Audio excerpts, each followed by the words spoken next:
আসসালামু আলাইকুম। আশা করি আপনারা ভালো আছেন। জি, আজকে হচ্ছে আমি একটা হার্শ রিয়ালিটি নিয়ে কথা বলবো। স্পেশালি সাউথ কোরিয়ার যেই ইউনিভার্সিটিগুলো থাকে। সো ওই ইউনিভার্সিটিগুলোর যে একটা রিয়ালিটি আছে সেটা নিয়ে আজকে কথা বলবো। সো আই থিংক এই ভিডিওটা দেখলে আপনারা বুঝতে পারবেন। সো ফার্স্ট অফ অল হচ্ছে সাউথ কোরিয়ার অনেক ইউনিভার্সিটি থাকে যারা হচ্ছে রিসেন্ট কাজ করতেছে কিংবা হচ্ছে রিসেন্ট কাজ করবে।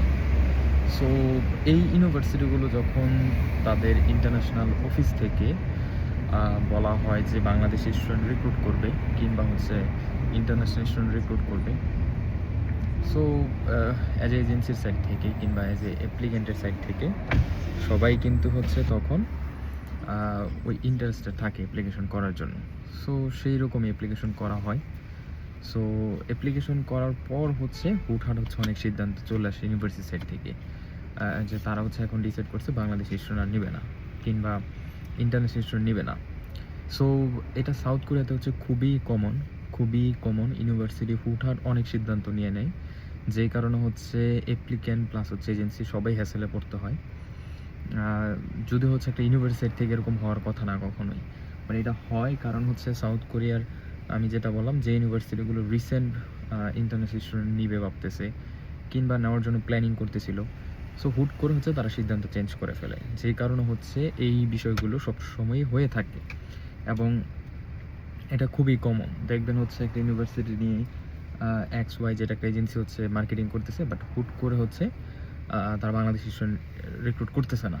সো এইগুলো হচ্ছে খুবই কমন, যেটা হচ্ছে সাউথ কোরিয়াতে হয়ে থাকে। সো আমি পার্সোনালি সবাইকে সাজেস্ট করব, অবশ্যই ট্রাই করবেন, ফার্স্ট চয়েসে রাখবেন যেগুলো হচ্ছে বিগত বছরগুলোতেও বাংলাদেশি স্টুডেন্ট রিক্রুট করতেছে কিংবা ইন্টারন্যাশনাল স্টুডেন্ট রিক্রুট করতেছে, অলরেডি ইন্টারন্যাশনাল স্টুডেন্ট পড়াশোনা করতেছে।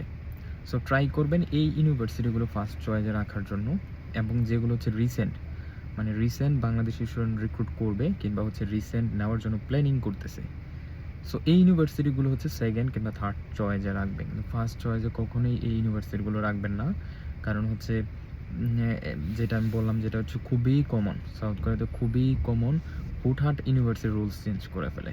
সো এই হ্যাসেলগুলো যেন না হয় সেজন্য আমি সবাইকে সাজেস্ট করব, যারা ইপিতে, ব্যাচেলারে কিংবা হচ্ছে মাস্টার্সের ভিসাতে কিংবা রিজনাল ভিসাতে যেটাতেই ট্রাই করেন, এই বিষয়গুলো মাথায় রাখবেন।